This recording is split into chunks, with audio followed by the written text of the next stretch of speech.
Wow, I'm still buzzing after those Champions League matches. The round of 16 first legs, they really delivered some incredible results. Yeah, it's true. Every single game felt so important. These first legs, they're crucial for setting the tone. Absolutely. And some teams are definitely in a better position now than others, that's for sure. Speaking of, we got to talk about that Madrid Derby, Real versus Atletico. Man, the tension in that match was, It was electric. Both teams really going at it. Though I have to say, Real Madrid's tactics surprised me a bit. oh yeah, definitely.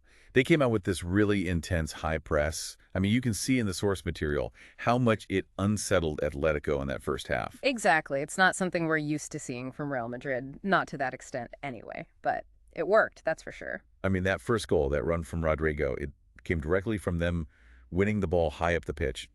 Atletico's defense just looked completely thrown off. And that's Real Madrid for you. They can adapt their style depending on the opponent.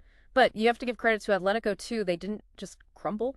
Oh, absolutely. They absorbed that early pressure and then started to threaten on the counterattack. That goal from Julian Alvarez was a classic example. Just waiting for Real to overcommit and then bang, hit him on the break. It's exactly the kind of tactical battle you expect from a Madrid derby. Two teams who know each other so well, constantly probing for weaknesses. And in the end, it's Real Madrid who go into that second leg with a slight advantage after that late winner from Brahim Diaz. Though I have to admit, even with the win, I'm not entirely convinced by their attacking approach. What did you think? I mean, Yeah, I see what you mean. They relied a lot on individual brilliance, like that Diaz goal. I wonder, though, if that'll be enough against Atletico's organized defense in the second leg. that's the question, isn't it? Because while Real has amazing individual talent, sometimes it feels like they lack that cohesive attacking structure. hmm It'll be interesting to see how Ancelotti approaches that second leg. I mean, does he stick with what worked in the first leg, or does he try to implement a more controlled possession-based style? But anyway, let's move on because we have to talk about Arsenal. I mean, wow, 7 goals against PSV. I know, right? What a performance. It was a statement win, if I've ever seen one. Not just the scoreline, but the way they played. Yeah, it wasn't just a fluke. They were dominant from start to finish. And what really impressed me looking at the source material was their use of overlapping runs from those fullbacks. Oh, yeah, that was key. It was like they always had a numerical advantage out wide, constantly overloading PSV's defense. They just couldn't cope. And it wasn't just about the attack either. I mean, their midfield was so disciplined, controlling the tempo of the game. I saw that Granit Xhaka had a pass completion rate of over 90%. Wow, that's incredible. And that's what made it such a complete performance. I mean, yes, they have individual brilliance up front with Saka and Odegaard, but it was the team structure that really shone through. It's a testament to how well Arteta has built this Arsenal side. But now the question is, with such a huge lead, how do they approach that second leg? I mean, surely they have to rest some key players, right? Keep them fresh for the Premier League and other competitions. Well, you'd think so, but knowing Arteta, he'll still demand a professional performance. He won't want any complacency creeping in. Fair enough. I mean, it's the Champions League. You can never take anything for granted. But speaking of impressive performances, we can't forget about Aston Villa. 3 goals away to Club Brugge. That's a fantastic result. Oh, for sure. That away win is huge going into the second leg. And they were very clinical in attack. Ollie Watkins, in particular, seems to be back to his best. Absolutely. But, I'm wondering about their style of play, how sustainable it is in the long run. That direct counter-attacking approach, it was super effective against Bruges. But yeah, against a more organized defense, it might not be so easy. Do you think Unai Emery will stick with that in the second leg? It's a tough one. I mean, they have to be wary of Bruges, even with the lead. They showed some fight in that first leg, so writing them off completely would be a mistake. You never know with these two-legged ties. A single away goal can change everything. Okay, let's move on to our final match. Borussia Dortmund versus Lille. I thought this one was a real chess match, really tactical. It was. You could tell both teams were so cautious, afraid of conceding that away goal. Dortmund, as always, looked dangerous on the counter. Yeah, they got that early goal from Eddie, and for a while it felt like they were going to run away with it. But Lille, they're a tough nut to crack. They really are. Defensively, they were so disciplined, so well organized. You could see from the source material how deep their defensive line was, making it hard for Dortmund to find space. It was frustrating to watch at times if you're a Dortmund fan, but credit to Lille, their game plan worked. They got that equalizer, and now it's all square going into the second leg. And it's so hard to predict. Dortmund, with their attacking firepower, will be favorites at home.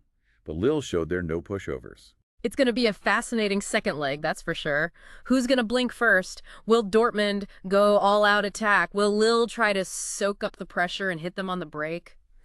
So many I questions. know, I can't wait to see how it plays out, but honestly, all of these second legs are going to be must-watch. That's what makes the Champions League so special, the drama, the tension, the unpredictability.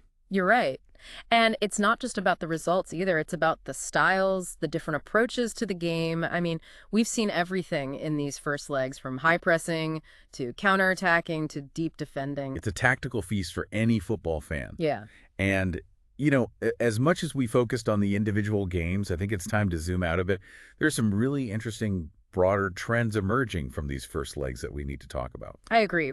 We need to look at the bigger picture, the narratives that are developing, the impact of these results on other competitions, and that's what we'll do after a quick break. Sounds good.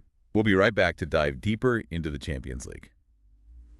All right, so we've broken down those first leg matches, but I think it's time to step back and look at the bigger picture. These results, they're going to have ripple effects, not just in the Champions League, but in the domestic leagues as well. Oh, absolutely. It's a juggling act for these managers now, balancing Champions League ambitions with their domestic campaigns. Exactly. Like, take Arsenal, top of the Premier League, and now they're practically guaranteed a spot in the Champions League quarterfinals. That's got to give them so much confidence. Yeah, but it also presents a challenge. Does Arteta prioritize the Premier League or go all in for the Champions League? It's a tough decision. And it's not just Arsenal. Real Madrid, Aston Villa, they're all fighting on multiple fronts. It's about managing player fatigue, maintaining momentum, making those tough choices. And speaking of momentum, we have to talk about the psychological impact of these first legs. Some teams are flying high, full of confidence. While others are, well, maybe feeling the pressure a bit more. Think about a team like Club Brugge. They're down 3 goals to Aston Villa. Going into that second leg, the pressure is on. Oh, yeah, that's a tough deficit to overturn. But then again, we've seen some crazy comebacks in the Champions League before, haven't we? We have, and that's what makes it so exciting. The drama, the tension, the possibility that anything can happen. Especially in those second legs, with the home crowd behind them, you never know. Speaking of home crowds, can you imagine the atmosphere at that Dortmund-Lille game? Yeah. It's so tight in the first leg. If Dortmund gets an early goal in the second leg, that stadium's going to erupt. Oh, chills. I get goosebumps just thinking about it. And that's what I love about the Champions League. It's not just tactical, it's emotional. It's those moments that get you out of your seat. Absolutely. We've been talking a lot about tactics and strategy, but let's not forget about the individual brilliance we've seen. Some of those goals, wow. Seriously, some absolute stunners. Brahim Diaz weaving through defenders like they weren't even there. Saka terrorizing that PSV defense with his pace and trickery.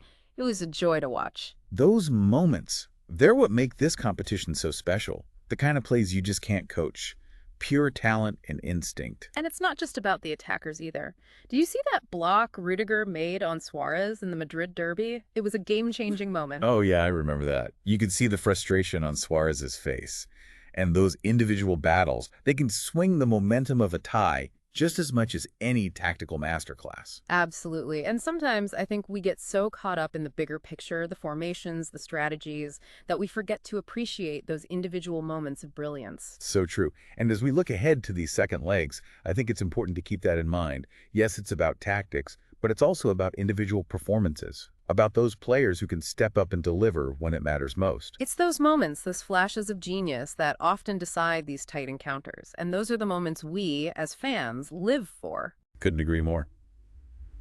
All right, before we move on to our final thoughts and predictions for those second legs, there's one more thing I want to talk about. It's something we touched on earlier. The narrative surrounding a team. The expectations, the pressure, the weight of history. Do you think that plays a role in how a team performs? Oh, I think it definitely does. I mean, take Real Madrid. They're the kings of the Champions League. They've won it so many times. It's almost part of their DNA. Right.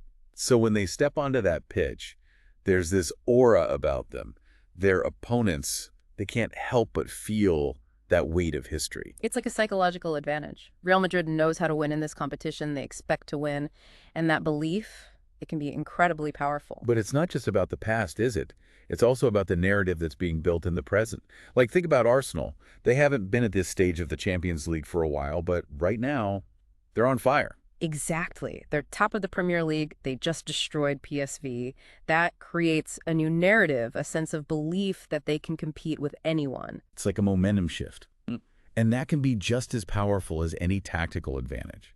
So as we head into these second legs, it's not just about formations and individual matchups. It's about the stories that are unfolding. It's about understanding the psychological battle that's taking place. Because sometimes the biggest challenge isn't overcoming your opponent, it's overcoming your own doubts and fears. And that, I think, is what makes the Champions League so compelling. It's a competition where talent, tactics, and mentality all come together. And in the end, it's often the team with the strongest belief, the most resilient spirit that triumphs. Beautifully said. And as we wrap up this part of our deep dive, I want to leave our listeners with this thought. Think about the narratives surrounding the teams you support. How much do you think those narratives influence their performance? And how much do they shape your own expectations? It's something to ponder as we head into those crucial second legs. All right, we're back, ready to finish up our deep dive into these Champions League matches. We've talked tactics, individual performances, the whole 9 yards.